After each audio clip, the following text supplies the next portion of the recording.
2019 की मैं pass out हूँ। दिसंबर में मेरा रिजल्ट आ गया था और जनवरी 2020 में मेरा रजिस्ट्रेशन आ गया था, ठीक है।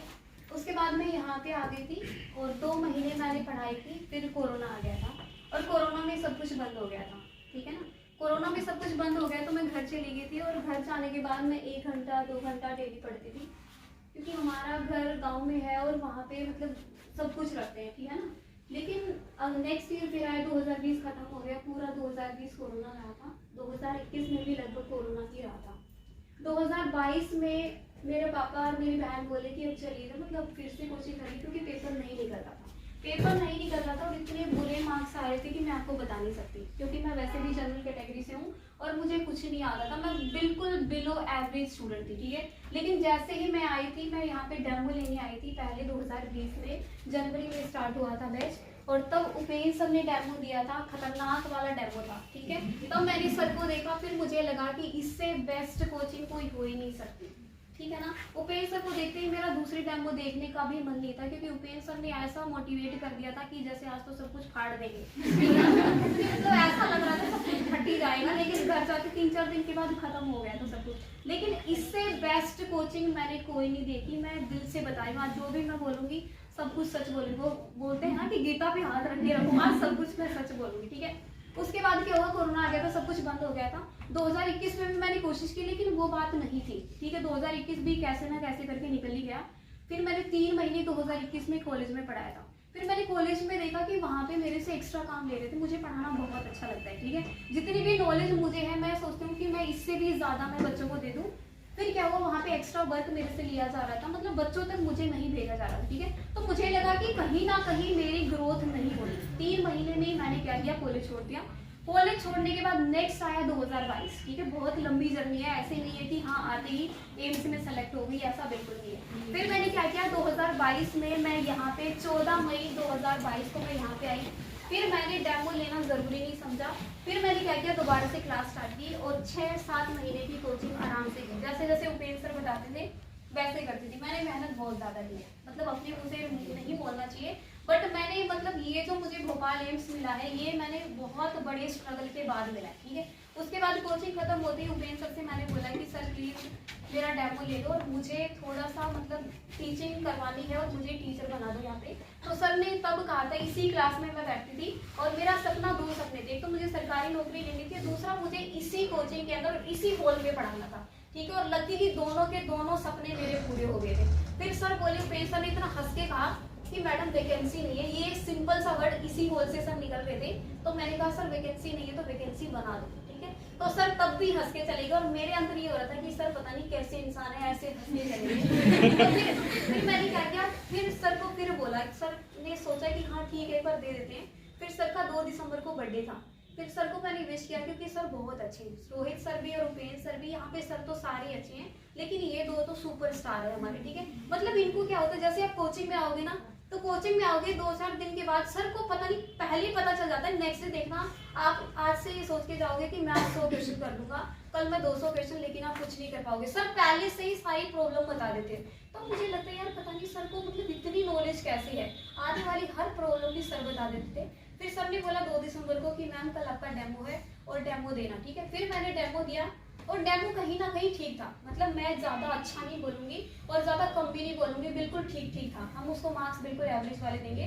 फिर सर ने बोला कि ठीक है आप आ जाना। फिर मुझे पता नहीं बड़ी किस्मत वाली थी जो मुझे पहले ही टाइम में फंडामेंटल मिल गई, ठीक है ना। फिर मैंने 5 जनवरी से पढ़ाना स्टार्ट कर दिया और 5 जनवरी से जैसे ही मैंने पढ़ाना स्टार्ट किया तो बच्चों स्टार्टिंग में फीडबैक भी बड़ी खराब आ रही थी, ठीक है ना। पर फिर भी यहाँ पे उपेंद्र सर, रोहित सर, आकाश सर, मोहित सर ने इतना ज़्यादा सपोर्ट किया कि कोई नहीं मैम, देखो जब सब पढ़ाना स्टार्ट करते हैं तो स्टार्टिंग में सबका बुरा ही आता है, लेकिन मैंने हिम्मत नहीं हारी। मैंने डे बाय डे इम्प्रूव किया और आज तक मैं इम्प्रूव करती हूँ, ठीक है, क्योंकि इंसान को चीज़ें सीखते रहना चाहिए।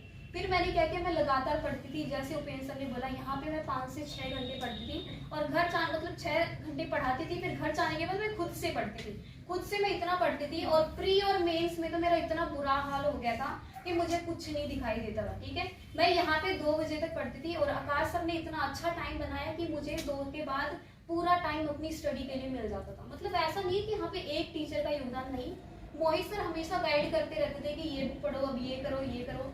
उपेंद्र सर ने मुझे अच्छा टीचर बनाने में मेरी बहुत ज़्यादा हेल्प की है, ठीक है। विशाल सर हमें मैथ पढ़ाते थे और मैथ की भी सारी ही चीज़ें इन्वॉल्व होती है, एक इंसान से सिलेक्शन नहीं होता, ठीक है ना। फिर मैं क्या करती थी, 2 बजे से लेके मैं 9 बजे तक, मतलब मैं बीच में उठती नहीं थी, ठीक है। मेरी बहन बोलती थी तू पागल हो जाएगी, ये हो जाएगी। मैंने सोचता ऐसे ही बोल रही है, पागल है ये, बोलने दो इसको, ठीक है। मैं नहीं उठती थी, सच में नहीं उठती थी, क्योंकि मुझे लगता था कि अगर अब की बार भी मेरा सिलेक्शन नहीं हुआ तो मुझे घर जाना पड़ेगा, और फिर मतलब अगर मैं घर चली गई तो मेरा कुछ भी नहीं होगा, मतलब मैं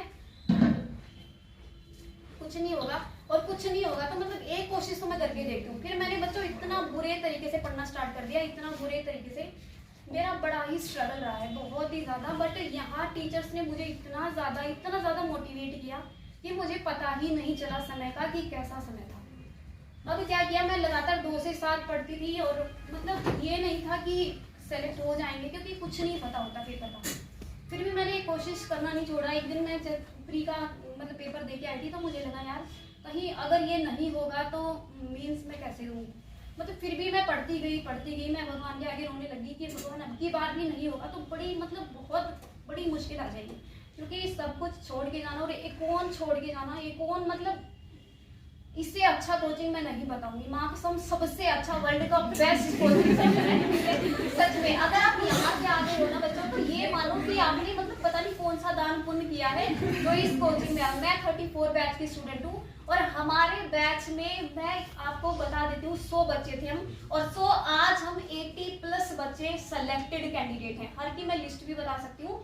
बहुत अच्छा कोचिंग है, बाहर भी बताया करो कि हम यहाँ पे पढ़ रहे हैं। ऐसे मैं हवा में बातें नहीं करी, क्योंकि मैं यहाँ की स्टूडेंट हूँ, यहीं पे टीचर बनी, यहीं पे सेलेक्ट हुई। मेरा जो सब कुछ हुआ है, जो ड्रीम मेरा पूरा हुआ है, वो यहीं पे हुआ है, और इसी कोचिंग की वजह से हुआ है। और फिर फाइनली बच्चों क्या हुआ कि प्री का रिजल्ट आ गया। प्री से पहले घर में छोटा सा फंक्शन था, तो मुझे वहां जाना पड़ा। मैं उनको भी मना नहीं कर सकती थी, क्योंकि भाई को लड़का हुआ था, उसका छोटा सा फंक्शन था, तो मुझे जाना पड़ गया। बट फिर भी मैं कैसे ना कैसे करके जल्दी आ गई, और मेंस के लिए और प्री के लिए मैंने दिल लगा के दिन रात मेहनत की है। और मैं पढ़ती कैसे थी, सुबह उठती थी 5 बजे, 3 से 4 घंटे में नोट्स पढ़ती थी। हाँ, एक चीज मैं बताना भूल गई कि मेरा सिलेक्शन क्यों नहीं होता था। मेरा सिलेक्शन इसलिए नहीं होता था क्योंकि मुझे लगता था कि मुझे नोट्स सब कुछ आते, बट बच्चों मुझे कुछ नहीं आता था, ठीक है। मतलब ये हो जाता है ना कि बार बार पढ़ने से इंसान को लगने लग जाता है कि उसको सब कुछ आता है, बट नोट्स नहीं आते थे। उपेंद्र सर, मोहित सर, रोहित सर ये बोलते हैं कि नोट्स की एक एक चीज होनी चाहिए। एक दिन विशाल सर ने भी मुझे समझाया कि मैम आप 2 चीजें कर लो, नोट्स कर लो प्लस लास्ट ईयर जो पेपर है वो कर लो। मैंने कहा यार विशाल सर भी बताए, मतलब जो हमारी ट्रेड के नहीं है फिर भी इनको इतना एक्सपीरियंस हो गया, तो कहीं ना कहीं पॉइंट है इसमें, ठीक है। तो आप क्या करना, जैसे जैसे उपेंद्र सर आपको बताएं वैसे करना, अपना दिमाग मत लगाना, ठीक है, क्योंकि सर अपना खुद का ही दिमाग इतना ज्यादा लगा के यहाँ पे आते हैं, तब आपके सामने खड़े होते हैं। तो जैसे उपेंद्र सर बताए, प्लस नोट्स कुछ भी भूल जाना, नोट्स को मत भूलना, ठीक है। दूसरा जैसे सर बताते हैं कि 50 क्वेश्चन, तो सर अगर 50 बता रहे तो आप 100 करने की कोशिश करो, ठीक है, क्योंकि सर सभी को लेके चलते हैं, लेकिन हमारे पास बच्चे बहुत अच्छे बच्चे आते हैं जो सर जितना बताते हैं उससे डबल कर सकते हैं, ठीक है। तो मेरा जो सिलेक्शन हुआ है वो नोट्स की वजह से हुआ है, प्लस मैंने क्या किया, ओल्ड ईयर पेपर में करती थी जो टारगेट हाई के पीछे है, ठीक है। टारगेट हाई के पीछे फिर टेस्ट सीरीज ले लेना, अपने अकाउंट की टेस्ट सीरीज है वो लेना, उसमें है 100 पेपर है, ठीक है। 100 या मतलब ज्यादा महंगी नहीं है, बहुत ही सस्ती है। फिर मैंने क्या किया, फिर मैंने पेशेंस लेवल देखा, ठीक है। अगर आप पेपर देते टाइम काम रहते हो, आराम से पेपर को देते हो, ज्यादा हाउ नहीं करते, तो आपका पेपर निकल जाएगा, ठीक है। अगर आपने सोच लिया पहला क्वेश्चन नहीं आता, दूसरा नहीं आता, तो तीसरा भी नहीं आता होगा, मेरा क्या होगा, कुछ नहीं होगा, ठीक है। आप पढ़ के आए हो तो 100% श्योर मैं बोल सकती हूँ आपका सिलेक्शन होगा। और बच्चों मेरे अंदर से आवाज आ गई थी, कविता अब ज्यादा पढ़ने की जरूरत नहीं है, अब तेरा सिलेक्शन हो जाएगा, और सच में ही मेरा सिलेक्शन हो गया। बट इसके लिए मैंने बहुत ज्यादा स्ट्रगल किया। देखो मेरी 2020 की कहानी कब आके पूरी हुई, और इसी हॉल में स्टार्ट हुई थी और इसी हॉल में खत्म हुई। और मैं पूरा क्रेडिट, देखो सबसे पहले तो अपने पेरेंट्स को थैंक यू बोलती हूँ, उन्होंने मुझे इतना अच्छे से पढ़ाया। मतलब मैंने प्राइवेट से, गवर्नमेंट में मेरा नहीं हुआ, मैं बहुत ही एवरेज स्टूडेंट थी।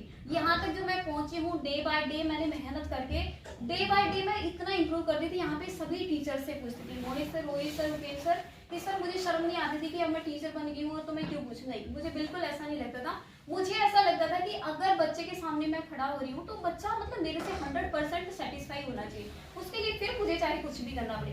मैंने फंडामेंटल पढ़ाई है, 4 बैच में पढ़ाई है, और 16 बैच मेरा फेवरेट बैच है। इन्होंने मतलब बहुत अच्छे बच्चे हैं, और इन्होंने कल प्रूव भी कर दिया कि हाँ ये काफी तगड़े बच्चे, खतरनाक बैच है ये वाला।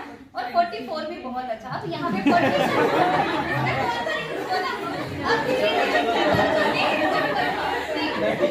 नंबर पे आता है 46। अब जो 46 भी खतरनाक बनने वाला था, बट मुझे जाना पड़ गया बीच बीच में, इसीलिए क्या है 46 पे देखना 44 को क्रॉस करके ये 100% सिलेक्शन देगा। ठीक है, अब सोच रहे हैं 15 वाले की हम हमारा भी नाम ले लो।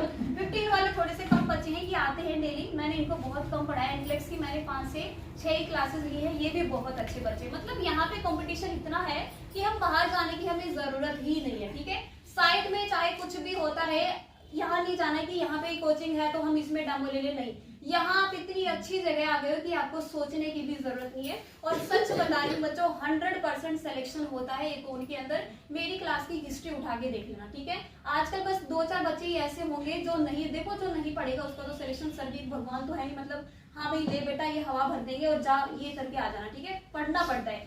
सर है, गाइड करते हैं, बहुत अच्छी गाइड करते हैं, और इनसे अच्छी कोचिंग मुझे नहीं लगता कि कोई होगी। ठीक है, तो बच्चों मैं तो 100% सेटिस्फाइड हूँ, और मैं तो हर बच्चे को ये बोलती हूँ कि हाँ एकोन से बेस्ट कोचिंग नहीं हो सकती, क्योंकि यहाँ पे किताबें छपवाई नहीं जाती, यहाँ पे वो कंटेंट लिखवाया जाता है जो हाँ बिल्कुल अच्छा होता है और जिससे हम नौकरी लग सकते हैं। ठीक है, जिससे हमारा सिलेक्शन टाइम पे हो सकता है। 6 महीने प्लस 2 से 3 महीने की सेल्फ स्टडी, इससे ज्यादा हमें पढ़ने की जरूरत नहीं है। मैं मानती हूँ कि एक्स्ट्रा भी हमारी बहुत सी चीजें होती है, लेकिन पहली प्रायोरिटी पढ़ाई को देना। ठीक है, किसी को मत देना, कोई काम नहीं आता, सब छोड़ के चले जाते हैं, लेकिन पढ़ाई एक ऐसी है जो आपका कभी साथ नहीं छोड़ेगी। ठीक है, और रुपेश सर को फॉलो करना, अपना दिमाग मत लगाना, बार बार बोल रही हूँ, नोट्स पे 100% फोकस रहना। ठीक है, बस मैं यही कहना चाहूंगी। लास्ट में भी मैं यही कह रही हूँ, मेरा बड़ा स्ट्रगल था, लेकिन एकोन ने मुझे ऐसा इंसान बना दिया कि अब मैं कहीं भी जाके बड़ी से बड़ी कोचिंग के अंदर भी मैं पढ़ा सकती हूँ। ठीक है, और कोई भी सब्जेक्ट पढ़ा सकती हूँ। ऐसा नहीं है कि F1 या फिर इंटेलेक्स ही पढ़ा सकती हूँ, मैं कुछ भी पढ़ा सकती हूँ। ये ओवर नहीं है बच्चों, ये कॉन्फिडेंस आ जाता है। ठीक है, तो मैं आप सभी को बेस्ट विशेस दे रही हूँ कि आने वाले टाइम में नोट्स जो 6 आएगा उसमें आप सभी बच्चे सेलेक्ट हो जाओ। ठीक है, चलो thank you so much.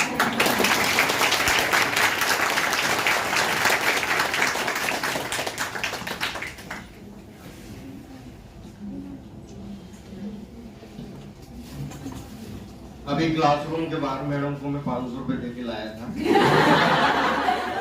Madam जितना मैक्सिमम हो सके मेरी और रोहित सर की फुल तारीफ करती है, और आपको उनकी मार्केटिंग का भी ध्यान रखना है।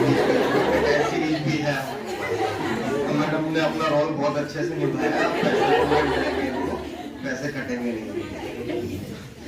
मैडम का स्ट्रगल आपने सुना होगा, और हम सब लोगों को एक ही तरीके से ट्रीट करते हैं, सबको मोटिवेट करते हैं, और जैसे रिजल्ट मैडम के बैच के रहे हैं वैसे आप लोगों के भी रहेंगे, ऐसी हम कामना करते हैं।